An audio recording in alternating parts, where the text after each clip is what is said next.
Can all of you please mute yourselves?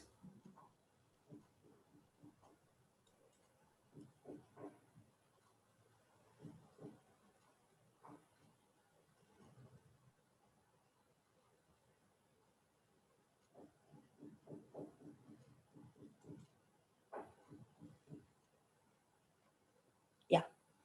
So what we're going to talk about today is the fitness trends. So what actually is a trend? It's a general direction in which something is developing or changing. And the most common trend that we all understand and know are fashion trends. And all of us ride on trends. And now, during the past 2 years, many of us have been part of many trends because the pandemic has forced us to, explore certain new ways of doing a lot of things. So in 2020, were you more focused on your mental and physical health? I think everybody can say a yes to that. Most importantly, do you plan to adapt or continue this healthy lifestyle habit in 2021? So I hope you make good choices, not only for the rest of the year, but also for the upcoming year. So we have all been part of these trends in the past 2 years. Designer masks have become very, very fashionable. We wear masks matching to our clothes.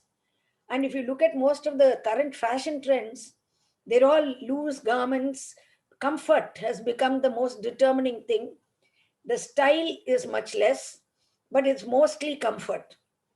Then, of course, no matter what age we have adapted to Zoom meetings, like we're all present here today. And technology has made all kinds of learning very easy, very interactive, and very interesting. You see, we are all learning so many things through the internet now, which we didn't even think of exploring earlier, to be frank. So, what were the fitness trends in 2015? Sorry. They were the five main trends were there. The body weight training concept sort of started in 2013, where you don't use much equipment, but use your body weight for strength training, minimal gym equipment. Then the high intensity interval training came, where you do a short burst of very high intensity, and then you take a bit of rest and recovery, and again you go. So it's not a continuous high intensity workout, but it's not a continuous low impact workout. It's a intermittent workout, and this they found was very effective and is particularly useful for people who cannot do continuous high intensity workout for a long time. Lot of people wanted to get certified in fitness. It was a big craze into 2015. Strength training. Many people used to go to the gym, walk on the treadmill, and come away. That they felt was fitness. But the concept of strength training, where you have to use little weights, and that it can be done by women, it will not build muscle, it can be done by elders, it can be done by many people. And then, of course, people were willing to spend on having a personal trainer train them. So even when they went to a gym, they would pay extra money to get the personal trainer to do the work with them on one-on-one basis. So these were the trends in 2015. Now, what happened in 2019? This high intensity interval training, body weight training, certified fitness professionals, all that continued. Personal training continued. But we started getting a lot of wearable technology. You started having Fitbit on your wrist. You started having things that could monitor your heart rate, monitor something else, which you'll wear attached to your phone or around your arm. And a lot of group training started happening. People were very enthusiastic about group training. Most importantly, a lot of focus came for fitness programs for older adults. And that is what we are going to talk about today. And of course, yoga has been having a resurgence. And in 2019, it was already there because yoga is believed to be a complete workout. In fact, if you are able to do Surya Namaskar and you do 10 Surya Namaskars in a day, you're supposed to have had a complete workout with regard to strength, flexibility, everything, balance, all the whole lot. Then in 2020, when the pandemic started, we had an all-in-one fitness. We wanted everything in a package. We wanted on-the-go wellness. I have to be able to, because I'm stranded in Hyderabad, I'm stranded in my village. So I want on the go wellness. Community driven wellness. How can my whole family do wellness? Digital on demand wellness, fitness. Then we wanted cardio, rhythm, and dance classes because I don't have much equipment at home. What can I do? I can do walk at home, I can do dance, I can do certain things like that. And working out became a concept for wellness rather than for getting a six pack. It was not about achieving a six pack. Then, of course, smart clothing and wearable tech multiplied like anything. We started getting new devices, and everyone started focusing on quality movement. And what I call exercise, I call it pleasurable movement. So, if a movement is pleasurable and you're able to do it regularly and you're able to give it the attention it requires and the time it requires, you're doing exercise. So, one of the five most popular forms were yoga, Pilates, Zumba, strength and cardio, and high intensity interval training. What happened? We also started seeing virtual fitness classes. We started seeing virtual wellness. So, the lockdown opened up a lot of avenues in the fitness industry for them to accept the concept of holistic wellness. And then people started putting on Instagram, Facebook, social media, everywhere challenges. A 21-day challenge, 3-week challenge, 15-day challenge. So various brands, influencers, all this went viral in 2020. Then wellness at home. We had to adopt physically, mentally, psychologically certain strategies to stay well at home. People were demanding customized fitness. You see, for me, how I am, what I need, what I ultimately have to achieve. I don't have to get muscle. I need to have energy, strength to do my work, my daily work. So, one to one interaction, one to one coaching, and customized fitness programs got on in 2020. And of course, virtual coaching, there were a lot of things you can go and put on your television, just switch it on, and then you can do exercise with somebody or with this virtual coaching, both in a unpaid, generalized public awareness kind of programs, as well as specific where you pay and get a one-to-one coaching on the virtual coaching. Then, of course, came the home gyms. Many people set up, if they had the space, they had the financial, bandwidth, they set up home gyms. And there is this trainer, Namrata Purohit, who actually trains Karina Kapoor and Malaika Arora, Janvi Kapoor, and all of them. She has said that everyday enthusiasts began investing in their fitness from the comfort of their homes. Now, at this juncture, I'd like to invite our first guest, Mr. Ramesh. Ramesh and I are partners in a company called ADL Neurotech, which means Activities of Daily Living, Neurological and Technological Inputs. We have products which right now we are not trading in because of our supply has been hit, for assistive aids for disabled and elderly.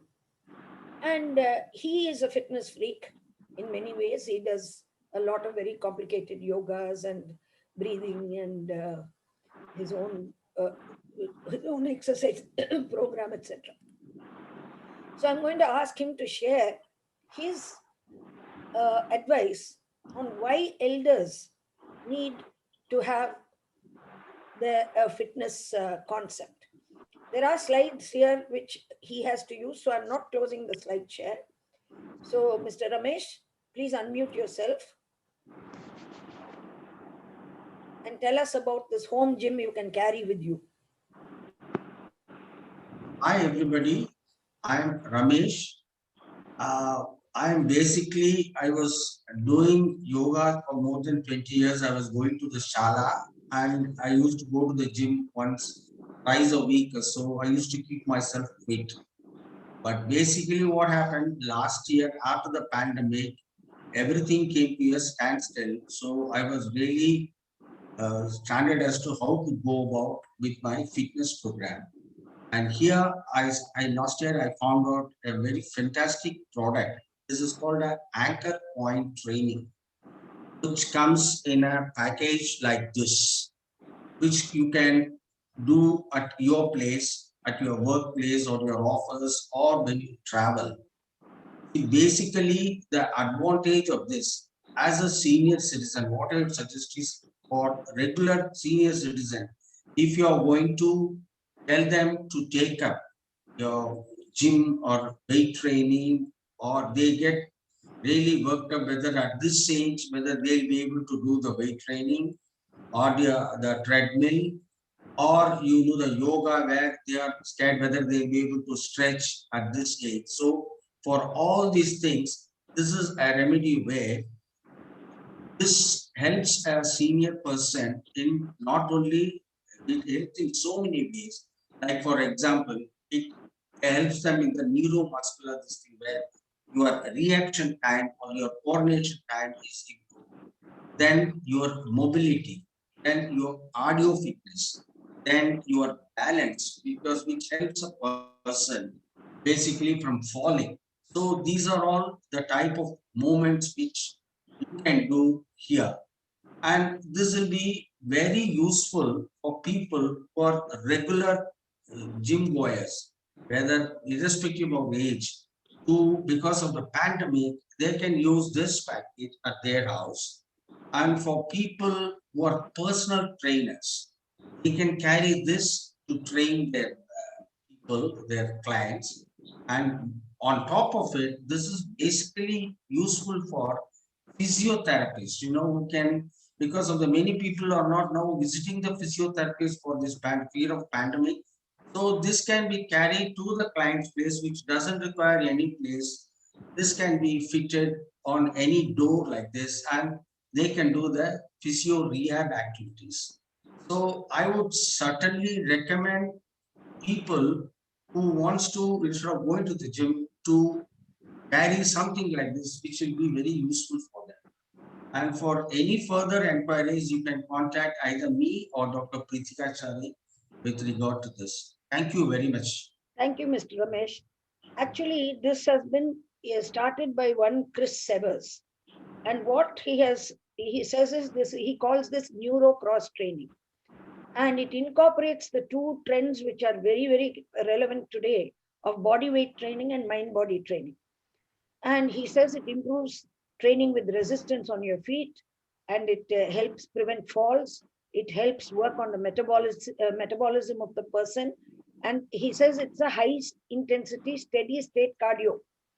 And this improves blood flow to the brain, it improves memory, it improves executive function, and it improves executive reserve and cognitive reserve.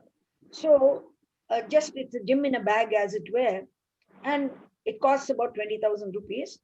And it's actually such a convenient thing for anybody and everybody.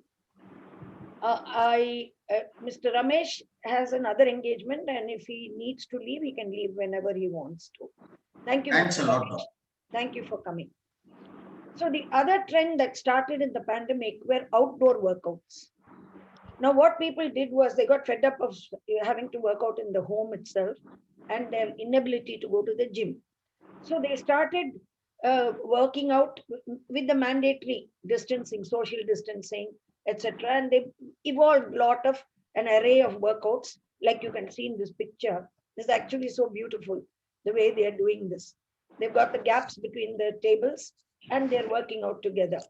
And mindful exercising, again, the brain body connection was being emphasized. Then they also wanted mental fitness was very important as physical fitness. And to enhance your mood, dance, Zumba, all of these became very popular. People started focusing on what is called as a productive workout. They were not interested necessarily in weight loss or in having a six pack and muscle building and things like that. What they started focusing is they wanted to feel healthier after the whatever the fitness exercise, initiative that they had taken. So it became what the orientation went on to productive workouts. And lot of apps came for minimal equipment exercise. And many of these apps like this bag, gym in a bag, they you could use from YouTube videos and so many things. These were the trends. Another trend was people were focused on whole body wellness and what they called as recovery wellness. Now, recovery wellness is what physiotherapists, doctors, and all are very comfortable with. But when you yourself bring in recovery wellness, you're treating all aspects of your health. And now, supposing you are post COVID state, the level of fitness interventions you can do will be limited. So you're able to tailor it so that you get the right amount of recovery. Wearable devices, big, huge thing. This ring is called the Aura ring. It's supposed to track your sleep and it's prohibitively expensive. And it's become very fashionable for the higher bracket, the movie stars and that kind of people, higher earners, to have an Aura ring. Now, I'm going to call our second guest, Miss Vidya Singh. She, I will not mention what her this thing chronological ages, but she is a fitness freak and she looks about 15 to 20 years younger than her real age. We can say that much. So, Vidya, how important is cardio? You can see, look at her, how fabulous she is. So how important is cardio for seniors? We all know that it helps with weight loss, it enhances circulation, it improves energy, it reduces health risks, it increases our heart and lung capacity. So, how important is cardio for seniors? I think it's absolutely important, Dr. Prithika. Thank you. First of all, thank you very much for inviting me on the show. And as you say, fitness is my more than fitness freak. I think I'm a fitness addict. I'm completely committed to fitness. Thank you for not mentioning my age, but I can tell you I'm turning 68 in 2 months. And I think I'm as fit today as I was maybe when I was 18 years old and playing inter-university tennis for Stella Maris and Madras University. I'm maybe fitter. I do far more now than I did then. And I think it's all to do with being committed, being consistent, being very regular in your exercise and reaching for a little more than you're capable of. I think like this morning, I stepped out for a walk in the morning and I normally walk 10K 3 times a week. Today I said, okay, I'm going to go a little more. And I did a 15K walk. Wow. And it took me a very fast walk. It took me 2 hours, 10 minutes. But it's always trying to push the boundaries a little bit more. I'm not saying everyone should do extreme exercise. I think you can train your body. And I don't think age is a bar in any of these things. I think anyone at any age could be. So, I mean, you have to build it up. You can't just suddenly, step out and start jogging or something. You have to build it up to a certain level. And I definitely feel age is no bar at all. Now, what are the safety guidelines you will say for cardio for seniors? See, as you said, say it has to be built up because now after listening to this, somebody shouldn't think they can go and walk 15K like you did. So what kind of tips can you give? And also, what are the everyday kind of things at home? Like for instance, the step, using the staircase and using, doing little dance-like movements at home. And Yes. Traditionally in our villages, they've been using the bicycle, and they've been very fit. They go on for till quite a high age. That's right. And you'll see here this elderly lady, she's quite happy running. That's so right. what kind of safety guidelines? Because we don't want them to start something and go and have a heart attack. No, I don't think anyone will have a heart attack. In fact, my father used to talk about aerobics, and when we were kids, and used to give an example of a gentleman who was deemed very, very unwell, and he had a terrible heart attack, and he may die any minute, and this and that. So he decided that he was going to kill himself. And he didn't want his family to suffer. So he decided, I'm going to run as much as I can till I drop dead. So he got out and started running, and then he ran, and then he fell down. He thought he was dead. But a little while later, he woke up and he was like, oh no, I have to try again tomorrow. So this tomorrow went on and on and on. It's a true story, actually. Yeah, a lot of people have done things like that. Yes, and finally he discovered that he did not have a heart problem anymore, and he actually turned into an incredibly fit person by trying to actually kill himself by running. But having said that, Dr. Prithika, I think everyone should start with small goals.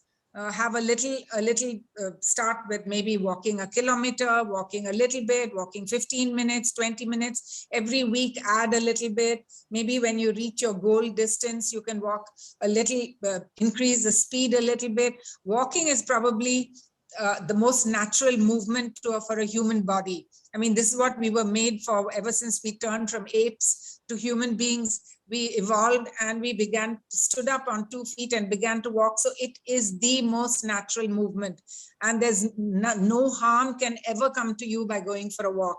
It's only good things that can happen. So I think that's probably would be the top of my list to say, yes, go for a walk. Every single person must go out. I live in an area where a lot of people come to walk, and I see people of all ages, from the young, very young ones to the much more elderly people. Everyone's out there enjoying their mornings or their evenings. You get fresh air. It's a feel-good factor. There's nothing better for your wellness. Other forms of exercise also depends on your own abilities, and like you said earlier, Dr. Prithika, the light weight training, the earlier you start it, the better is for you, because you do keep your muscles toned and fit.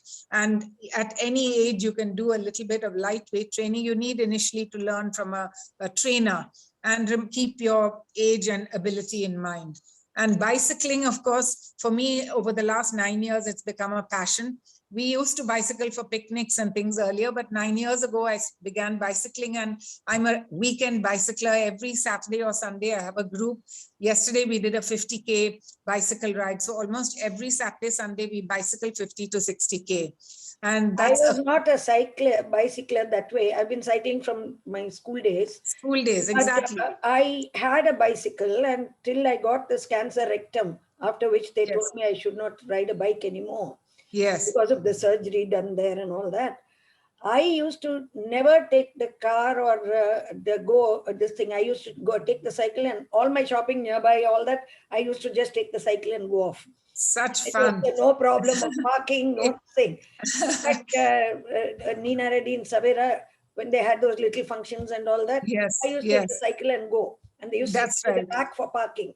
That's right. That's right. So I used to love cycling, but I Yes. had to give it up for health. But I think it's a fitness thing that anyone can do also at any age, because I see a lot of people in boat club who cycle, who are also elderly people who come and do their 8-10 rounds of bicycling. It's absolutely wonderful. And let me give a medical tip here. It has been Yes. found that people with Parkinsonism, they may have difficulty in walking, but interestingly, they are able to cycle.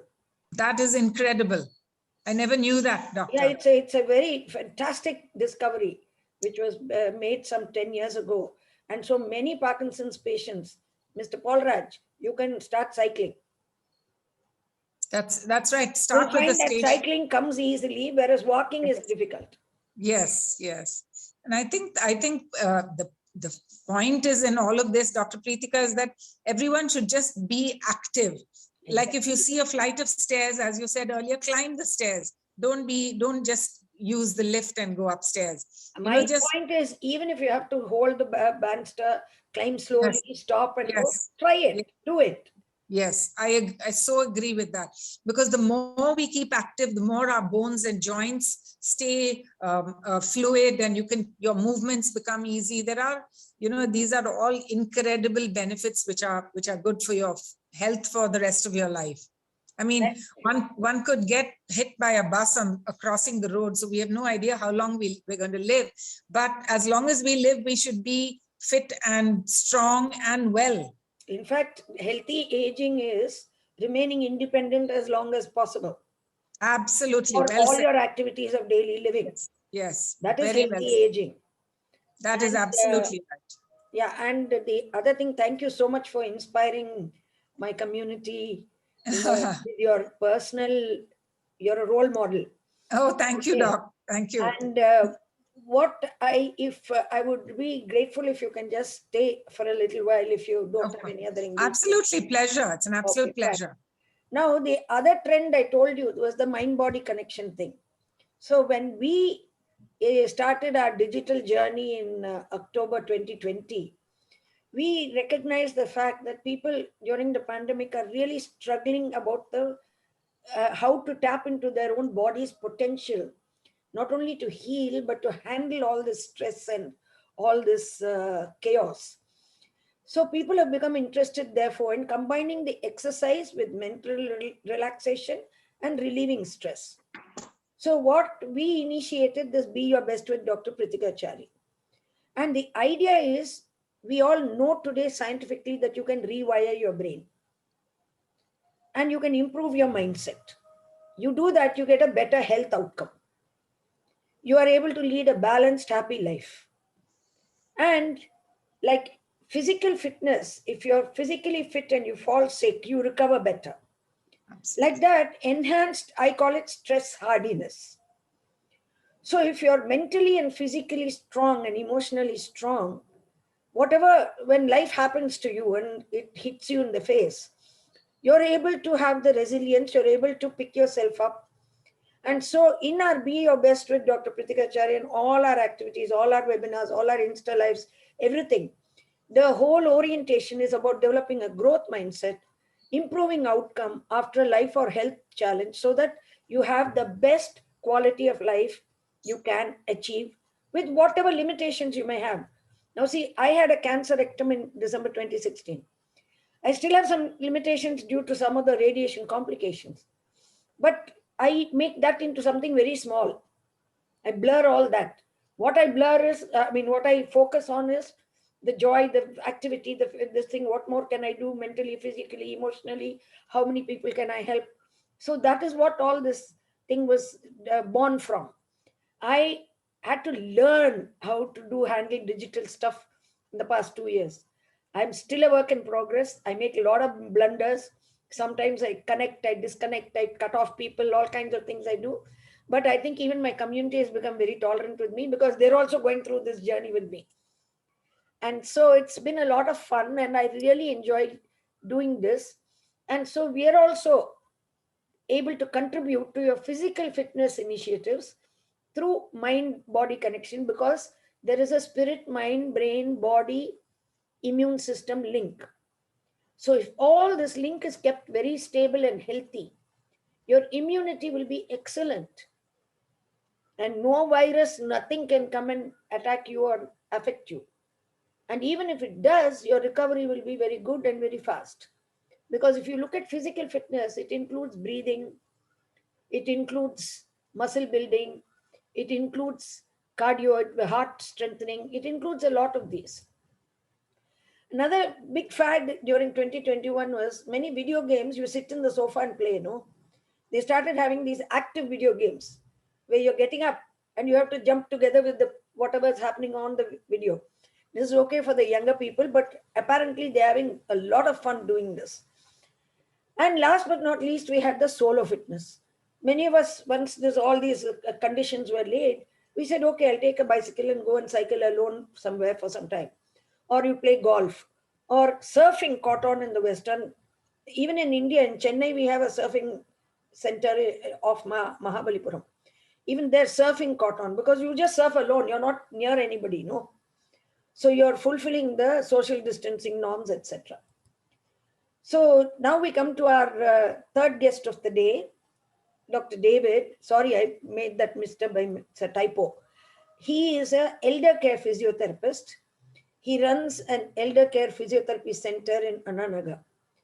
He has helped many of my patients in the past, and he is also a member in the same Rotary Club as me, Madras Temple City. So let me invite Dr. David. Now I want you to please give us an exercise plan for seniors. From my side, I think there should be some bit of strength, some bit of stretch, and very importantly for seniors, balance. Because the commonest thing that happens to, within quotes, otherwise healthy seniors is a fall. So prevention of falls is very, very critical. So can you please come? I will stop the screen share. Or is it okay for it to be there? Dr. I'm fine. Yeah, no, Yeah. I'll stop Am the I screen audible? share. And yeah, Okay. because you may have to show some, and maybe I'll. No, I'm not prepared with that, but yeah, I can talk about the exercise plan. First of all, very good morning to all of you. Uh, I'm Dr. David. I'm the founder chairman of Elderly Care Physiotherapy Center. Uh, Thank you, Dr. Prithika, for inviting me in this session. Yes, there is, and I'm also proud to say my center is the first fall prevention center in South India, because the main research and topic that I have picked and chose was fall prevention. Uh, because every 11 seconds, the research says every 11 seconds, at least one elderly person is having a fall and he's coming to an emergency. Similarly, they say every 19 minutes, one elderly person dies out of a fall risk. So, fall is a very vital thing. Following a fall, plenty of complications crop up. Like the patient has to be in the bed for about 6 to 8 weeks. Then bedridden complications picks up, like bed sores, respiratory dysfunctions, and at one point of time, person even dies. So fall can be so uh, devastating. Fascinating. So, yeah.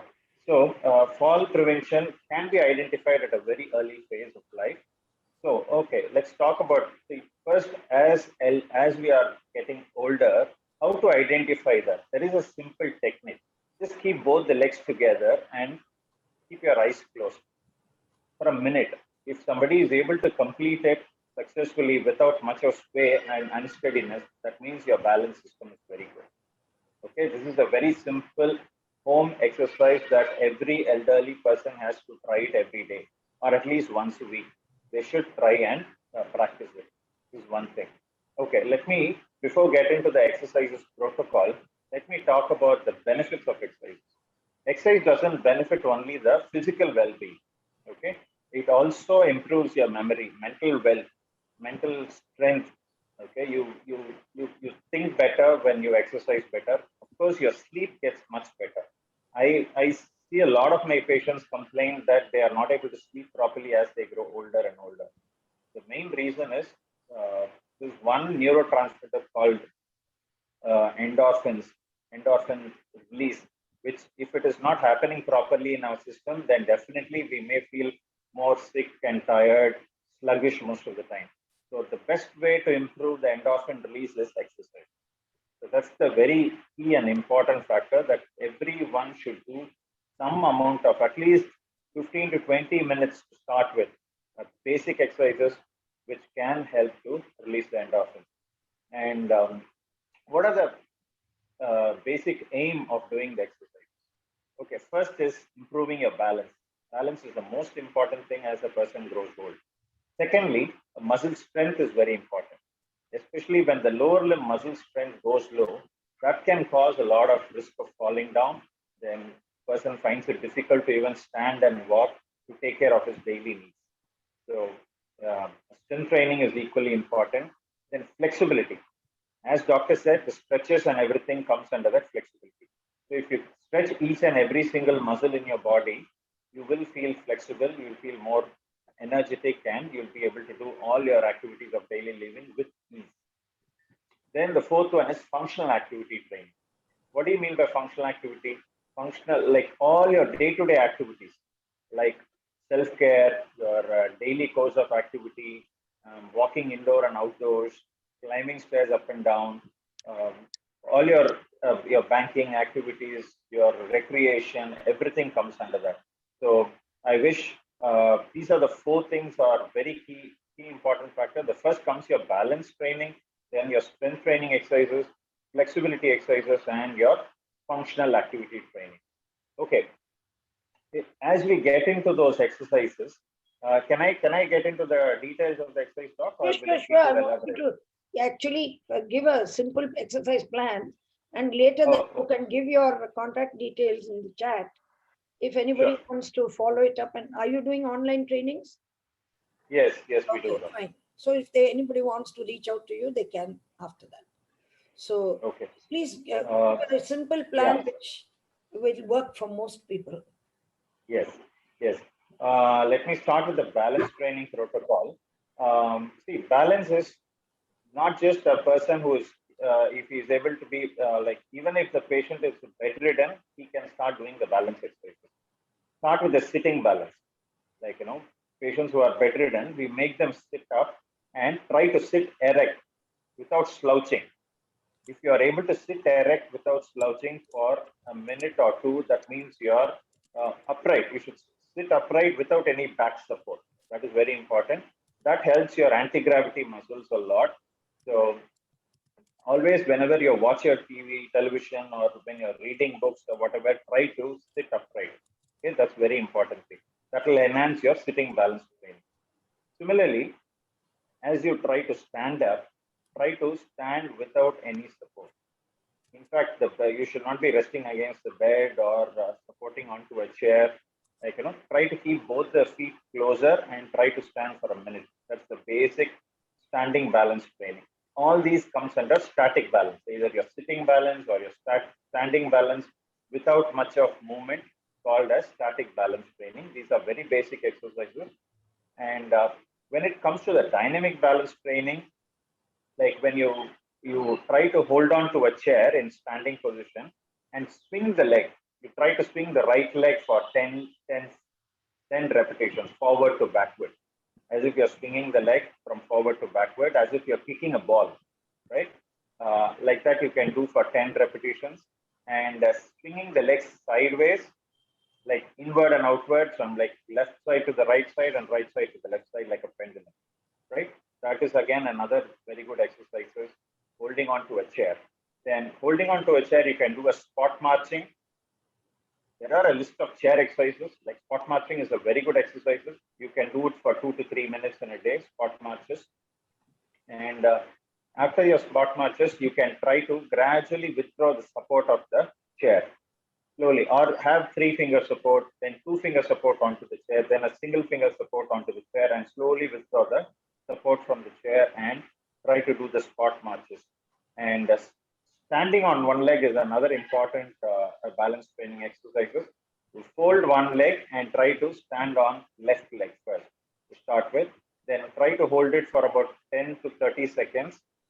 If there is a sway, you should try to hold on to the chair or a window bar or any of the support that is firmer. Similarly, try to stand on the right leg by bending the left leg. So try to hold it for 10 to 30 seconds. Then as you master in that skill, gradually increase the duration, progress it to the next level. Then standing on your toes. Okay, standing on your toes is a very good exercise. Again, hold it for about 10 seconds in the same position and then rest it flat. You can incorporate a lot of breathing exercises in between in order to prevent you from getting fatigue or tiredness. Then standing on the heel is another very good exercise. Then you can also combine these two with eyes open and eyes closing. That's again next level of progression. Same exercises can be done with eyes closed, but that's going to be even more difficult. So as you master each and every single exercises, you can take it to the next level of progress by closing your eyes, but proper supporting system should be there with you. Word of warning, especially the elders, when you're launching into these things, please make sure you have somebody around, because you could be unstable, unsteady while you're acquiring these skills. So don't ever attempt to do it just on your own like that.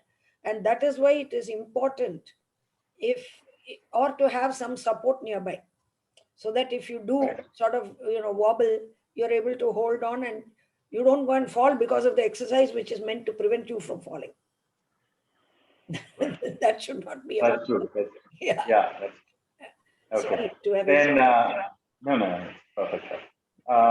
Then the next higher level of exercises can be the dynamic training. In the dynamic training, you can do a lot of walking exercises too. Like normal walking can be done with proper arm swinging. Then gradually do some side walks. Side walks are very healthy. It also improves your peripheral vision, but you have to look straight and walk sideways. Okay, try to mark a line on the floor and try to walk on that particular line sideways. That is your side walk. Then you can do tandem walks. Tandem walk is nothing but heel to toe walking.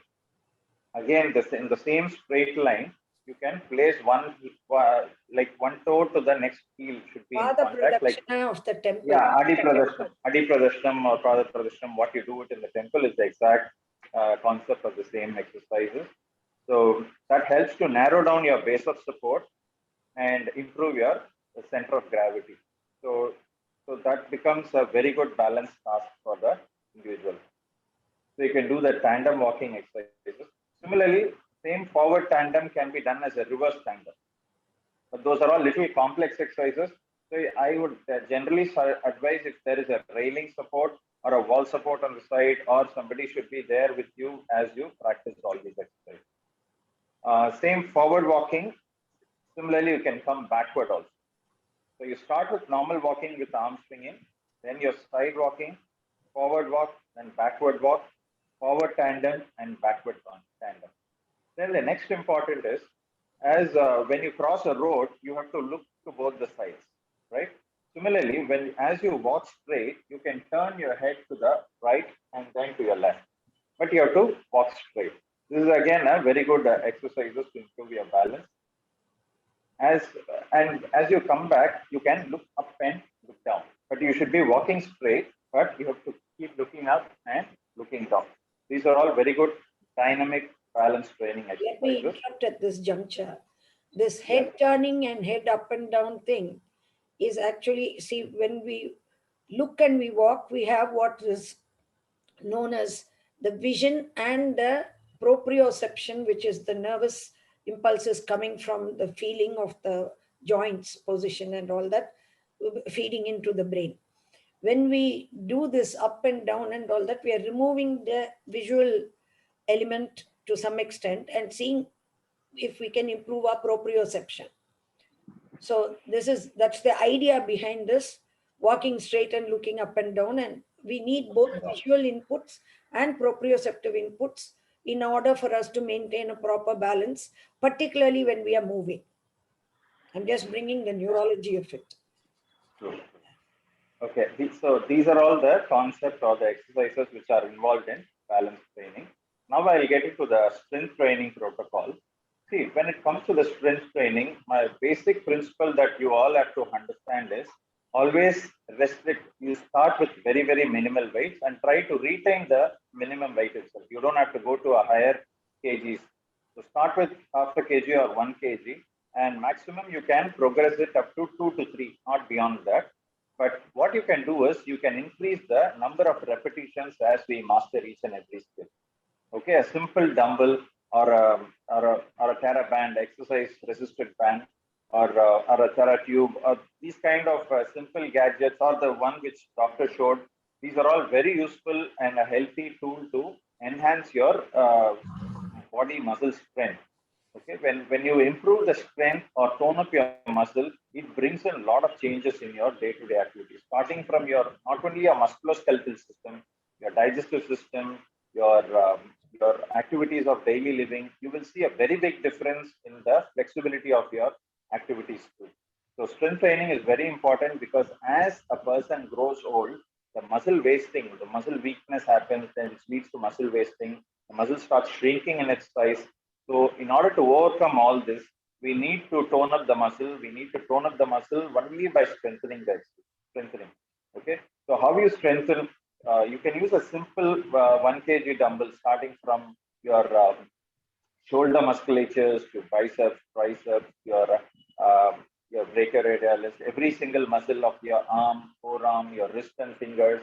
Similarly, your lower limb exercises. Everything can be done with a simple dumbbell and a resistant band.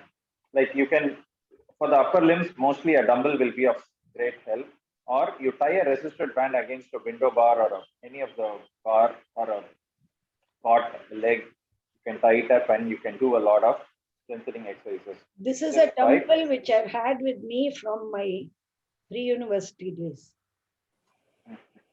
Believe it or not, Okay. old iron dumbbell. So this is, it's, and for some others, maybe you can even have what is called as a wrist weight, which you which you put with Velcro.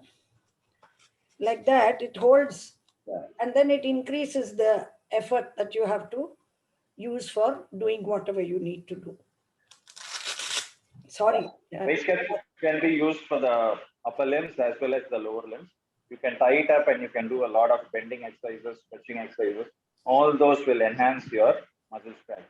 But whatever you want to do, always start low, because every time when you do some new exercises or a new level of or a new strain or a new increasing your weights, definitely there will be a lot of lactic acid accumulation in the system, so which can cause a lot of aches and pains in your body.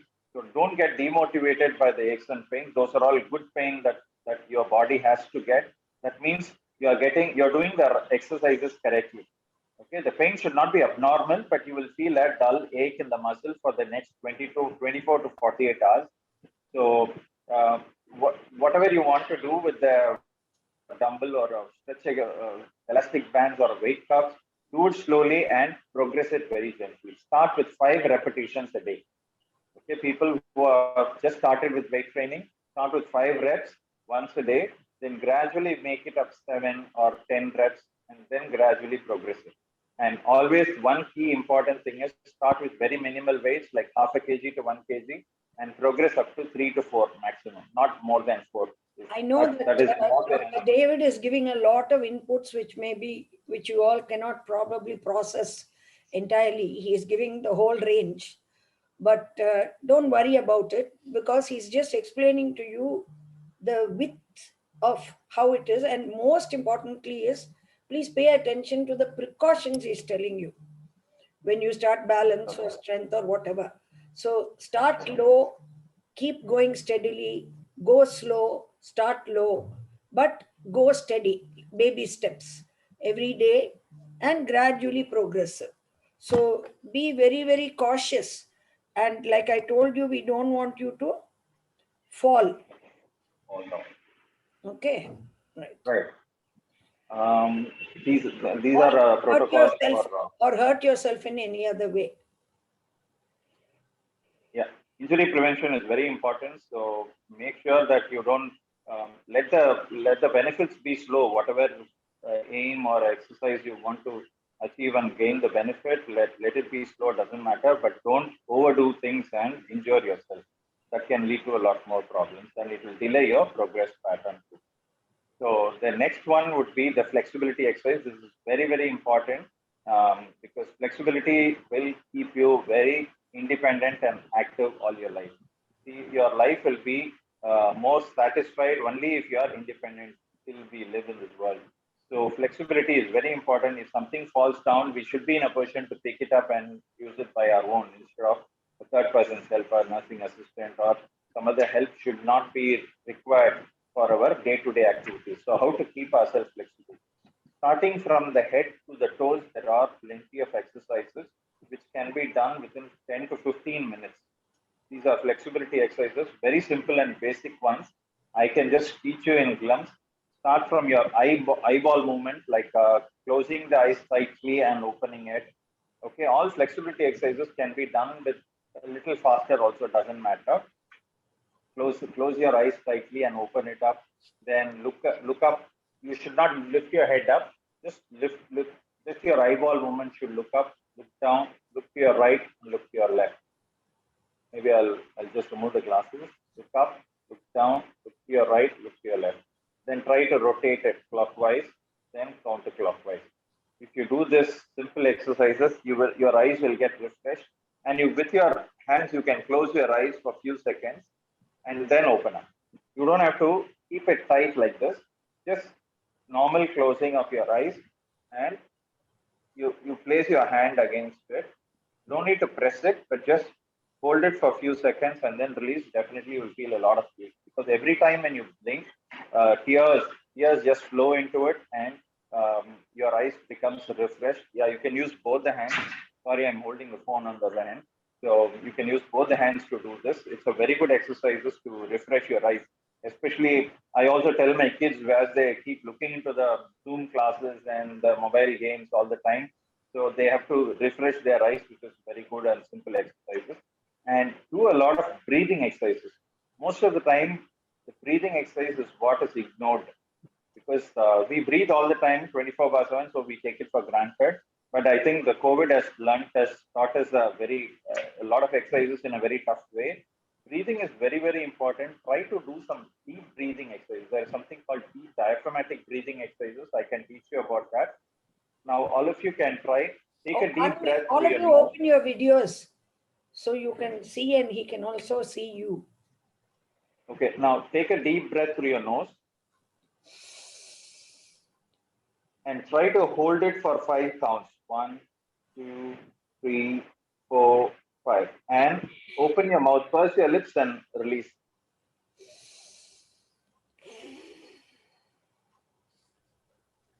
Okay, but as you release the breath out, it should be a little longer than breathing in. So that will help to clear up all the air, the carbon dioxide air out of our system. So it gives more room for the oxygen to enter our lungs. So this is very important. You can also keep your hand against your abdomen, like on your tummy, and try to take a deep breath.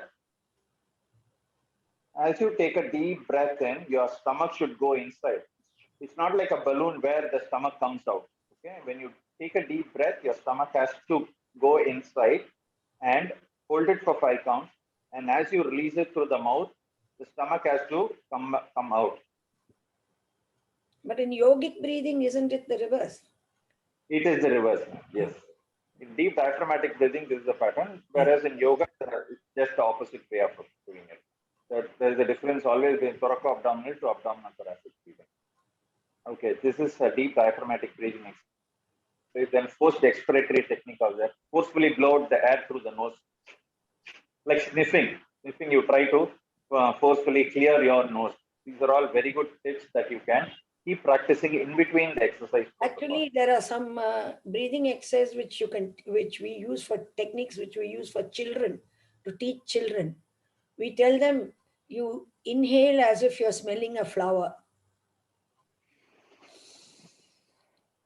and exhale as if you're blowing a dry leaf. So you do that. The other thing is you can have you can trace the outline of a leaf. Breathe in, hold at the top, breathe out as you trace the outline of the leaf. The same thing you can do with a star shape. You can do with a triangle shape where you breathe in, you hold, and you exhale. Yeah, even a circle. It works very well for kids. For kids, it works very, very well. And of course, a figure of 8 breathing. That is, you start, finish this half of the 8, and then go this way, the second breath. So there's just a side input. All right. Okay, thank you. Then comes to the neck exercises. In neck, there are totally about 6 movements. Then slowly look up. Start looking up. Then bend down. Then turn to your right. Turn to your left. Then tilt your head to your left. Tilt your head to your right. Okay, these are just the basic range of motion exercises. In addition to this, what we can do is, you can give a very mild pressure or a pull to get the end feel, to get the end range of motion. Say, for example, as I lift the head up, you can give a mild push. So that will help you to take you to the end range of motion. Normally, in our day-to-day activities, we don't reach the end ranges also. See, when you're sitting and operating on a table, working on a desk job, or consulting a patient, whatever we do, whatever activity we do it mostly in the mid-range. We don't go to the end range also. Say, for example, any muscle pattern, if you take, the muscle is more stronger in the mid-ranges because that is what has been fully utilized. The more we use. Whereas the end ranges are very minimally used. So similarly, as you bend down, you try to give a mild pressure so that your chin touches your chest. Especially for a lot of elderly people, this neck range of motion is a very, very tough thing. Like even for people like Parkinson, the neck muscles become very tight and stiff. So we we generally teach them how to stretch their neck muscles, because that is the one which has to keep yourself very flexible. Otherwise, your body will look like a robot. You have to turn the entire. If you even if you want to turn, you can't turn like this. You will be twisting from the entire body or from the waist, which is not a desirable movement. So similarly, when you want to turn to your left, try to give a mild push, and you try to hold it in that position for at least 5 seconds. So when you do that, you maintain that stretch for a few seconds. So the stretch receptors, everything gets activated. So as you keep practicing this, the end range is easily achieved. So your range of motion never gets restricted. I'll teach you I'll say one simple example. Most of us are finding it difficult to use an Indian toilet. The reason is we lost touch in that. Now all of us are using a Western European closet, so we totally don't squat in our day-to-day activity. So the best way to keep ourselves flexible is, if your knees are in a good shape, don't worry about the age, use an Indian toilet. If you're able to sit comfortably and get up comfortably on an Indian toilet, that's the best way of keeping yourself fit, and that prevents a lot of other complications like constipation, and it improves your flexibility. That's a very good position. Now, even a lot of comfort methods have come. Even in an European concert, you get a footstool where it gives the shape of an Indian toilet, so that Yes. it keeps you in that position. That has become a big craze now in the West. Yes. Even Yes. in our own So, country, earlier we had Western toilets with a kind of platform at the side, correct. because some So it people can be used for both. used to use that as like an Indian toilet. Some people used to squat on top, but that's a little dicey because you're at a height. So, Right. but Unfortunately, even kids. this stool business has become very, very popular in the Western world in the past. That's a trend of the past 3-4 years, actually. Right. Unfortunately, the kids are also made to use the West European ones today. So Yeah. as they grow, even in their teens and early 20s, they will start getting aches and pains in the knees because of lack of flexibility. One side we are talking a lot about fitness, health, and uh, flexibility. On the other side, people are even eating a lot of junk foods, wasting a lot of time in front of the television, video games. They lead a very sedentary life. Now, many So of our there should be a original day-to-day traditional practices incorporated exercise a great deal into it. For yes, instance, like I as told doctors. you, cycling, everybody used to cycle. Second, அம்மி அரைக்கிறது உரலாட்டுறது இடிக்கிறது இதெல்லாம் exercise. So people didn't go to the கணத்துக்கு போய் தண்ணியை முண்டி எடுக்கிறது. All of this was giving naturally an exercise. So nobody, they didn't have to go and do fitness or go for a walk or this thing, because they had to walk that distance to the well, you know. So once with so-called, within inverted commas, civilization, we have all become uncivilized with regard to our health. So even the activities that are done in the temple, no, Adi All the Anga temple is, in fact, going once a week to the temple and doing full pradakshanam. Now Yes. this is called power yoga. Yeah. Now we are paying money to do the same. Power yoga. Thopukaranam போடுறது is called power yoga now, because they find that the active nerves centers in the lobe of the ear, Yes. which activates your brain. Yes. And when I was a child, my uncle used to have one punishment for us. If we were naughty, I was a very naughty child. You have to sit like that on the wall, like a chair. That is, your back will be against the wall. Your knees will be bent as if you are sitting on a chair, but you are sitting in the air. It's a very painful thing. It's very tough. Oh, okay. So, without a chair. Without no chair, Imagine. you sit on against the wall like you're sitting in a chair. Oh. But it was an excellent punishment because it developed my lower body very well, made it nice and strong, isn't it? And in a DAV school, the other day when I had gone some long ago, the punishment for the kids was they have to do push-ups. So that's also good when you can convert a so-called punishment into an exercise routine. In Telugu, that is called Goda Kutsi, wall chair. So my uncle used to make me, very often I've done Goda Kurchi. So no spanking, no beating, no scolding. This punishment is enough. You'll remember it. Duration is what matters. Okay. Like when it comes to flexibility, like as I said in the neck, you can do it for every single movement of your shoulder, then your elbows, your wrist and fingers, your hip, abdomen, knees, and your ankle and toes.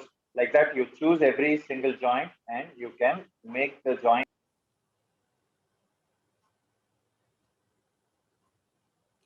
We've lost your audio. We've Should be lost your- given a End range of movement. That is very important.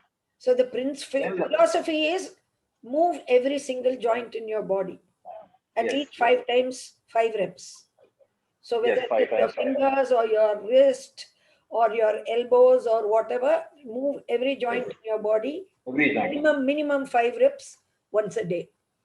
And, Yeah. Then what about the thorax and abdomen? Because that is one portion which we totally ignore, most of us.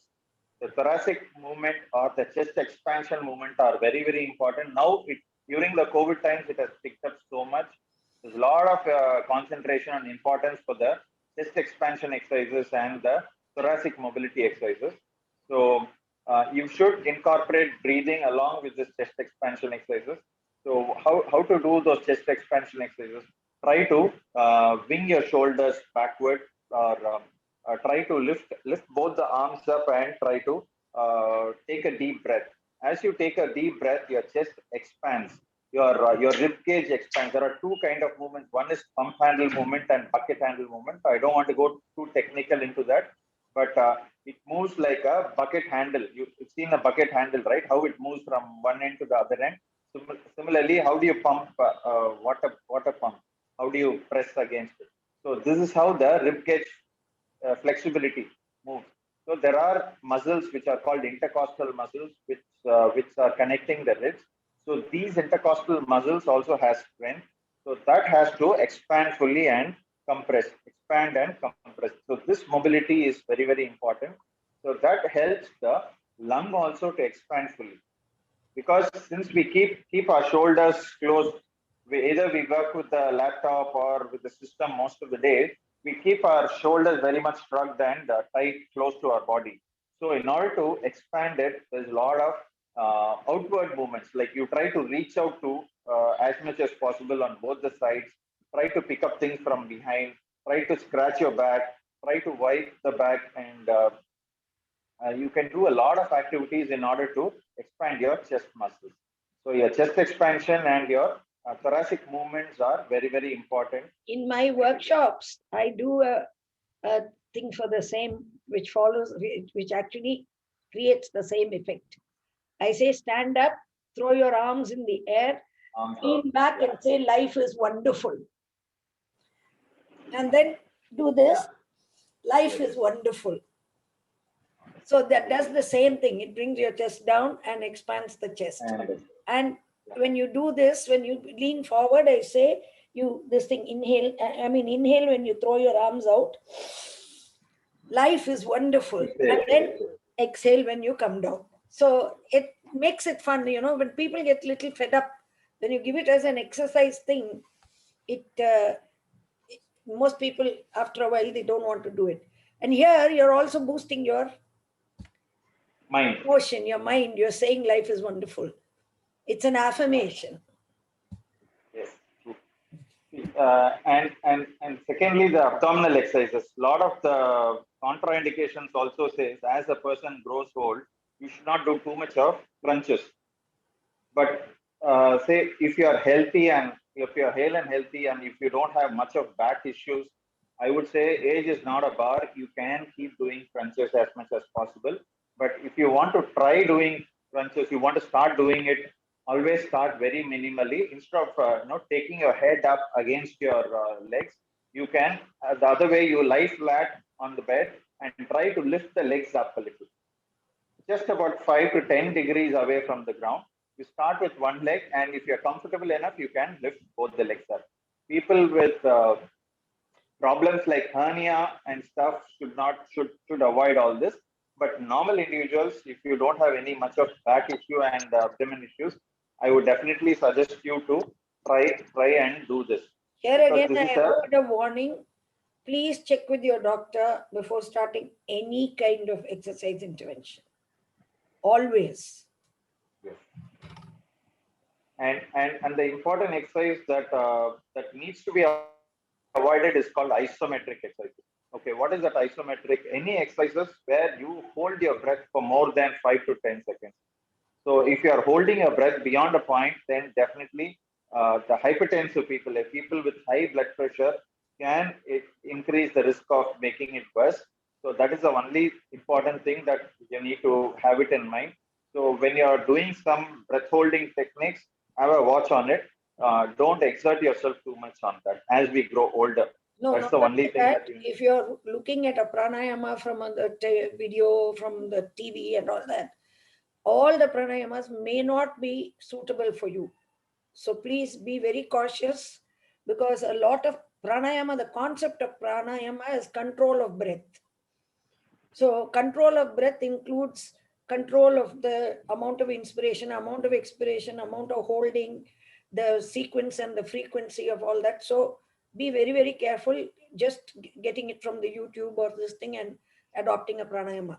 Probably the only pranayama which you can safely do is breathe in through one nostril, breathe out through the other nostril. That comfortably you can do. Even there, when they say hold for so many counts, there are people who can hold even for 10 counts. So don't push yourself like that. So a good sequence would be inhale 4, hold 2, exhale 6. Nothing more than that for the older person. So these are the things that I would like to talk about, the flexibility exercise. And then the final one I'm going to talk is the functional activity training.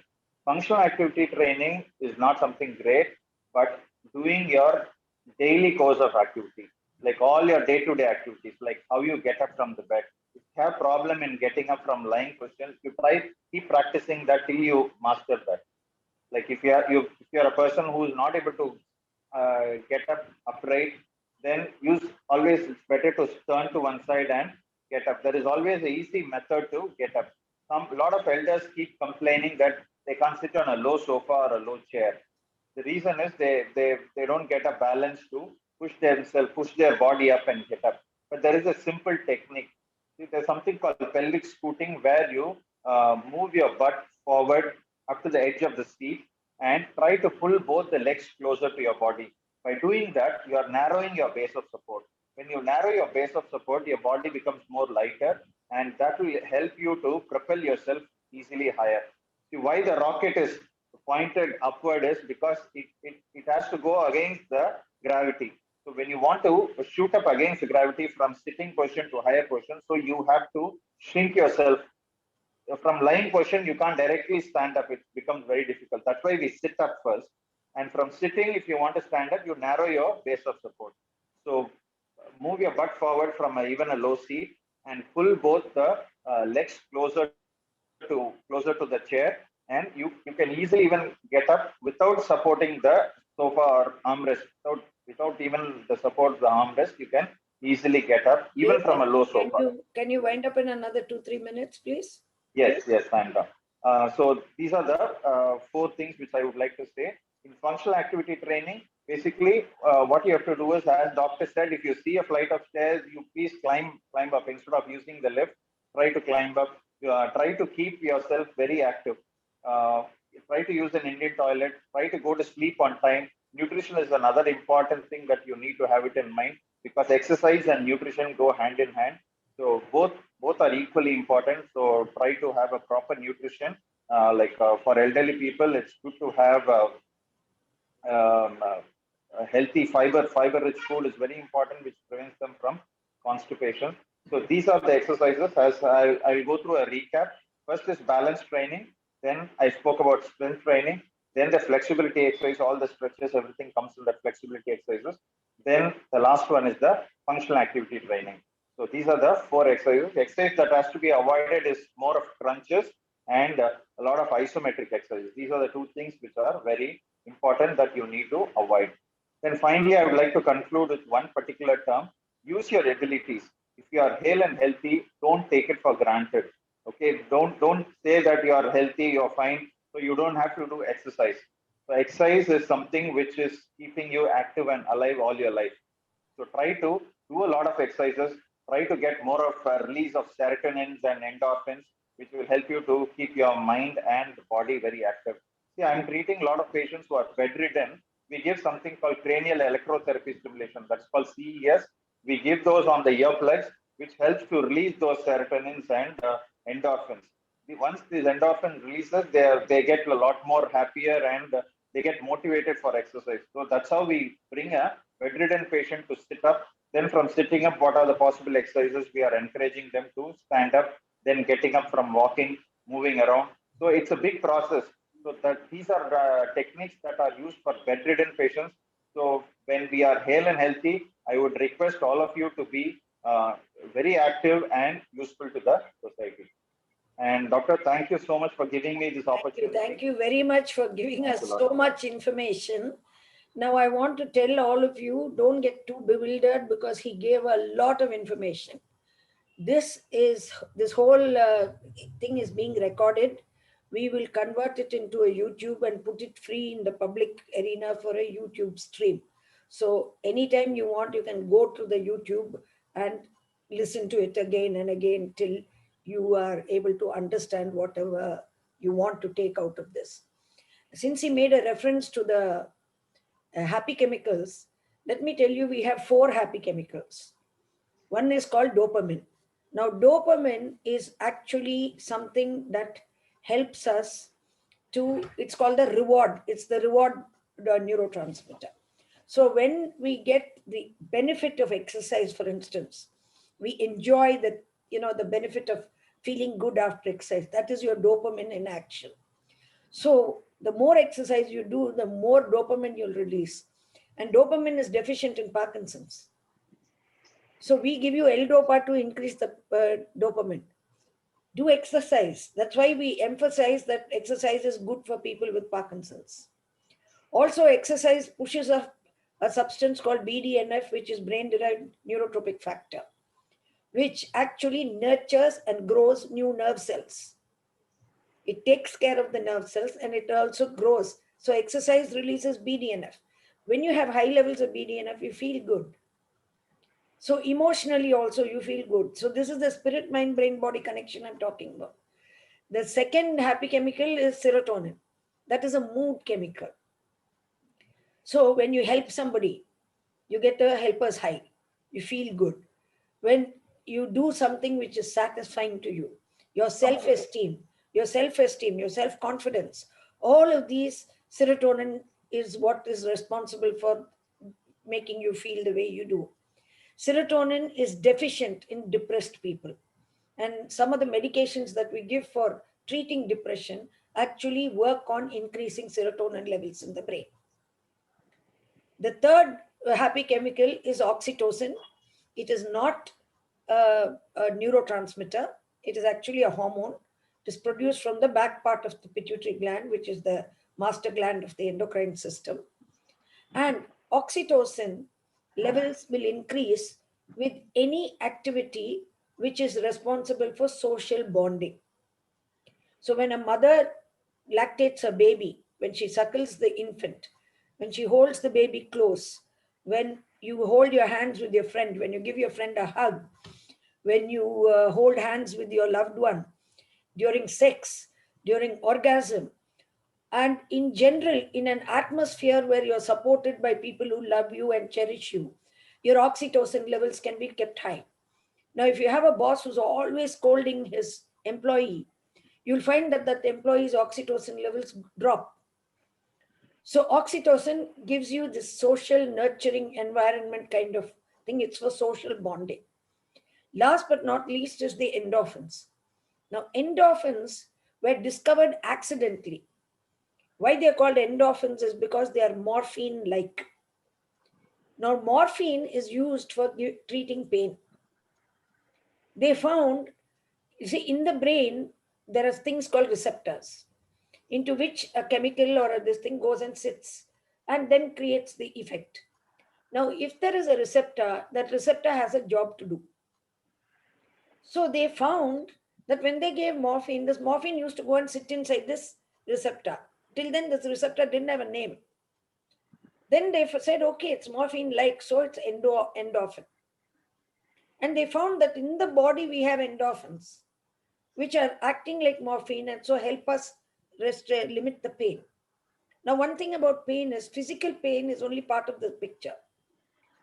The way we process pain is the rest of the picture. There's the emotional element, the cognitive element, the social element, the contextual element. All of these influence the way we experience a painful physical pain.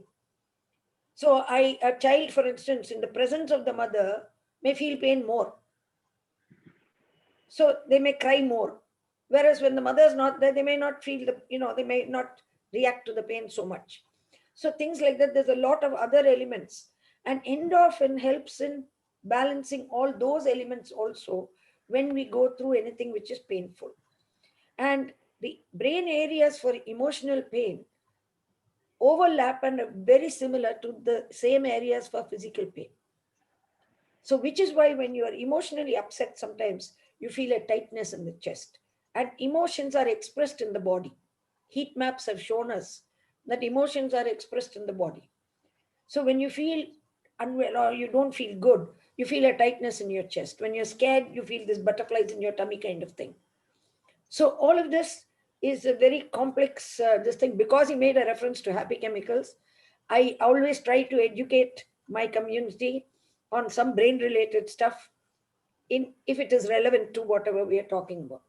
So who will not want to magnify their happy chemicals when there are so many good effects to be expected from it? So now we'll just give a few minutes if anybody wants to share any feedback or any doubts quickly, because though I had planned this for 2 hours, it's 12 o'clock. We've finished well before time. So if anybody wants to ask anything, somebody raise their hand in the chat. Yeah, please go ahead. Doctor, just 2-3 minutes only I will take. The first question is for Vidya. Is she around or she left? She's here. Okay. How to strengthen the capacity of the heart, except that what she was mostly telling her, we are all doing the physical exercise, but I am being a Parkinson patient. My limitations are there in physical exercises, except that I am doing only holding the window bar and doing that the treadmill 2 and 4. Then lying down and cycling. Of course, you have suggested, doctor, cycling. I will try cycling outside. No, you don't have to try outside. Just not now during this pandemic. That's what I'm doing. Even if you lie down and do the cycling movement, yeah, you're getting the benefit of cardio. See, cardio, she will reply, she will answer to you. It's a repetitive movement. She'll tell you. Yeah. Is there any other? Let her answer. Yeah. Okay. Then the next question is for you, madam. Let her answer this question. You're muted, Vidya. You're muted, Vidya. One of the good things to do is to get a bicycle, which is a stationary bicycle. And that would allow you to do as much bicycling as you like within your own home in a safe environment, and where you have no worry about falling or anything like that. Cycling outdoors, I wouldn't go out as yet, because with Parkinson's you have other limitations. Whereas a stationary cycle, in fact, I have a friend who had a severe case of Parkinson's, and she used to come to the club and sit on the bicycle every day, the stationary bicycle. I think that would be a very good way to strengthen your heart. Thank you. The next one, small question for you, madam. For me, okay. I have been telling also the emotional. See, I worked the last 17 years in a very senior positions, including CEO of the electrical construction company, with a lot of technicians, workers, engineers, supervisors from various countries like Pakistan, Bangladesh, India. At that time, a lot of stress was there for 17 years. And I left in 2017 only. Now, I'm free, no stress, nothing, no worry at all. But sometimes I'm having this anxiety, even very small, small things, which gives me a little bit stress in my head. I don't know how to avoid this anxiety. Who else is there in your home, sir? My wife, you have seen also. My Okay, children how are often do you from, how away often do from, you both spend time with each other, just talking about general things and that kind of thing? Because I yeah, think she's doing her work, you're doing your own, and you're not really spending, though you're only two of you, you're not spending time with each other. yeah. So one of Mostly, the ways is you need to be more mentally and emotionally occupied. So okay. one of the ways is to have, you don't have to talk about anything specific, talk about all the stuff in the world in general. There's no need to talk about negative things. There are a lot of positive things happening in the world. Yeah, your wife has come, very good. Yeah. And both of you should chat more often at home and talk about all the, see, so many wonderful things are happening, so many people. So we are seeing some everyday heroes, sheroes, all kinds of things. Oh, do you know this lovely thing happened? That, so talk about trends, talk about this thing, spend time and do activities together. You see, anxiety is actually, in your case, probably is a little bit of loneliness. Okay, thank you, See, I madam. live alone. Let me tell you, it's not easy, but I'm so busy, occupied with so many things Right. that I don't feel anxiety at all. In fact, when I'm alone, I'm happy. Okay, all right, there's nothing else to do now. At last, I'm able to spend me time. Okay, You see, so anxiety is something like Dalai Lama says, if it is something that you can remedy, there's no need to worry. If it is something you can't remedy, there's no point in worry. okay, okay. So don't, just let it go. That's all. Okay, doctor. The Thank you. equanimity of mind you need to develop. Thank you, doctor. Right. The last question is for Dr. David. Oh, yeah. ஆளு கொண்டு வச்சிருக்காரு. Whatever you have given so much Go of ahead, go information, ahead, go ahead. it is very good for me, especially being a PD patient. Except that my one thing I was missing is in the slides.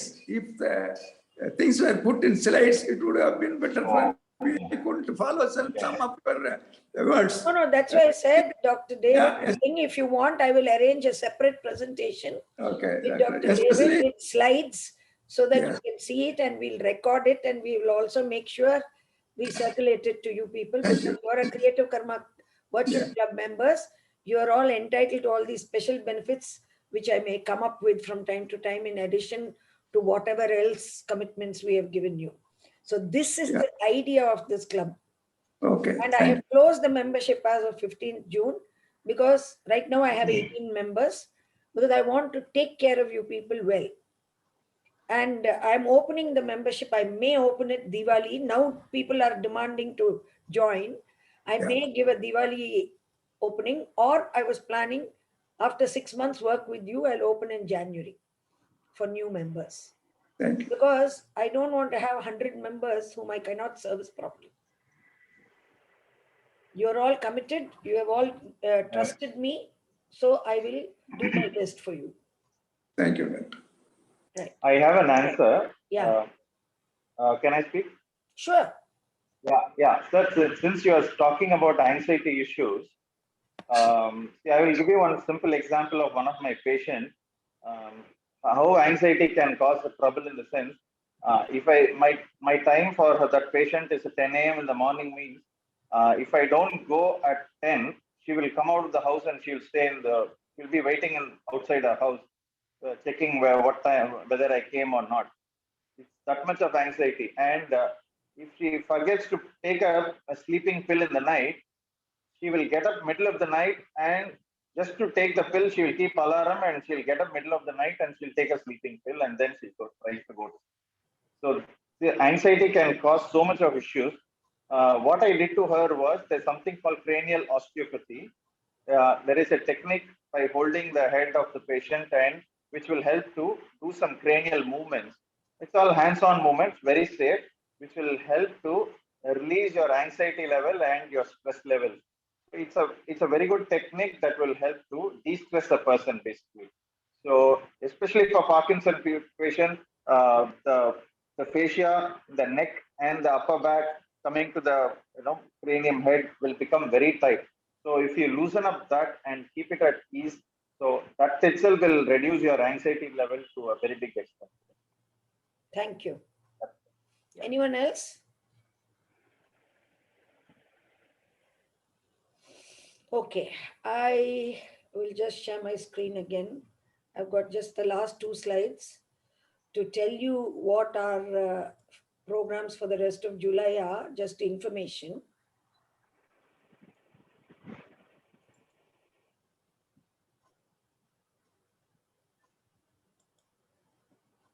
Yeah, so in July we have our usual Insta lives, but in the Insta lives which we were doing every Friday at 3 p.m., we have made some changes from this month.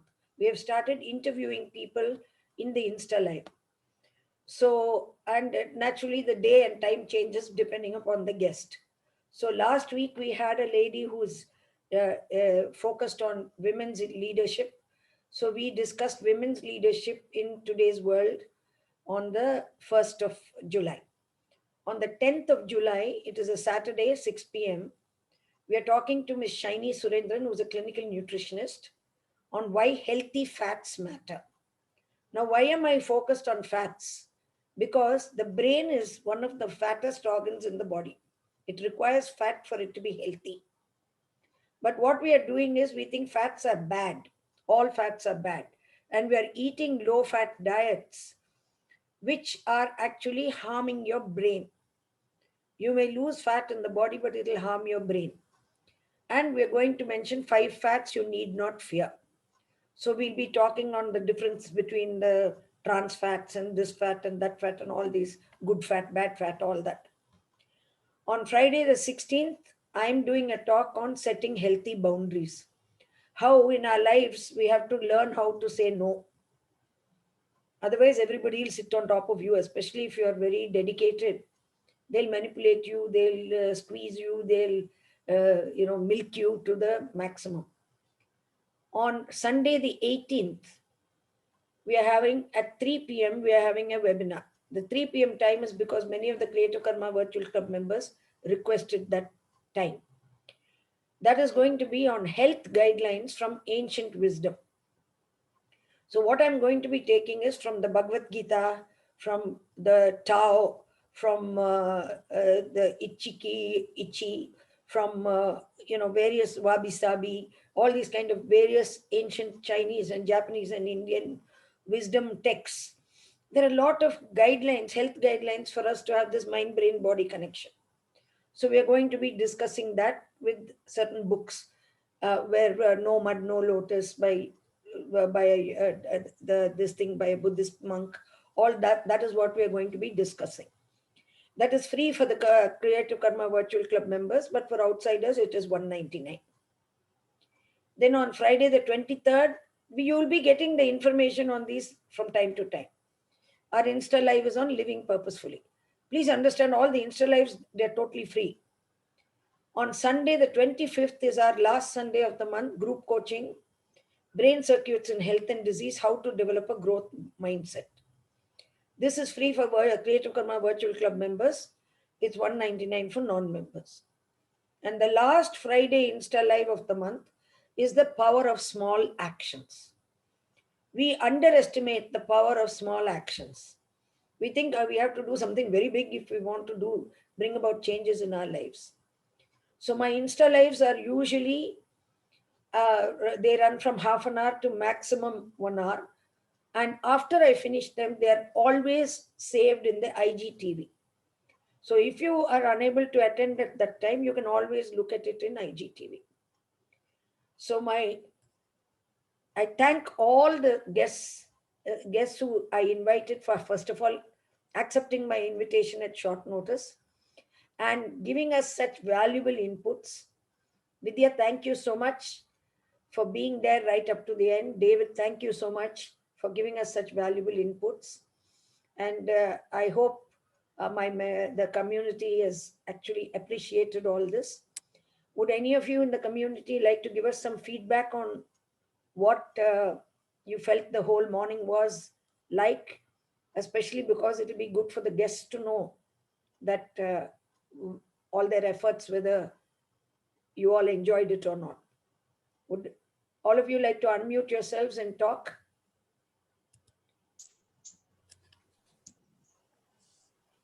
Did you all enjoy the session? Yes, ma'am.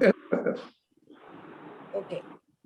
So remember that like in everything in life, please always have faith in your ability. Success will come your way eventually. It may come faster for some people, slower for some people. It may come at a certain level for one person, at a different level for another person. But you must have faith. First of all, you must say, okay, I'm doing my best with what I have, where I am, how I can.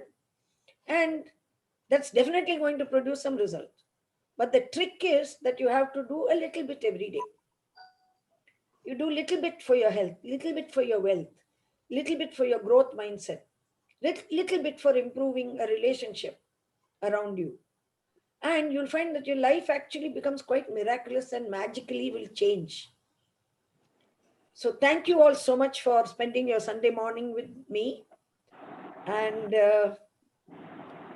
have a rest of a wonderful Sunday and a great week ahead. So see you in my next program. Bye everybody.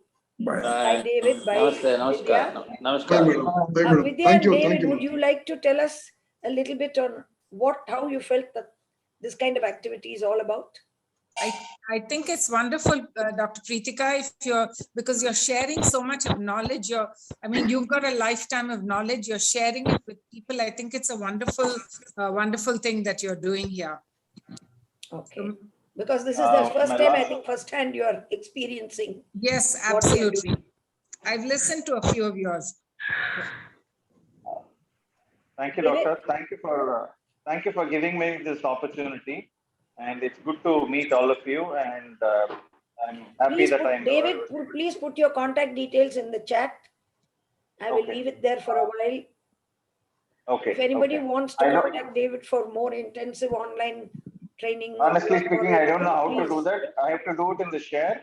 How to put the No, you have to just go to chat. chat. Oh, okay. And it There says you- to everyone. So just type in there your phone number. That's Okay. enough. I have already put in Mr. Ramesh's phone number. Yeah, thank you. I want the phone number of Dr. Davis. Yeah. Okay, I'll go to the Otherwise, chat. later on, you people can contact me and I will share David's information with you. Yeah, I am just giving my contact. Yeah, good. Put it in there. I'll read it out for those. Tell me your number. Say your number aloud. 98841 98841 8841 30430. 30430. Yeah. So 98841 30430. 98841 30430. David. And Ramesh. my clinic limit. Ramesh is elderly care. 98410 49392. 98410 39492. So you can just directly call them and then take it forward with whatever assistance you need. Thank you, ma'am. Okay, bye everybody. Thank you. Thank you. Best of luck, everyone. Right. Thank you. Thanks a lot.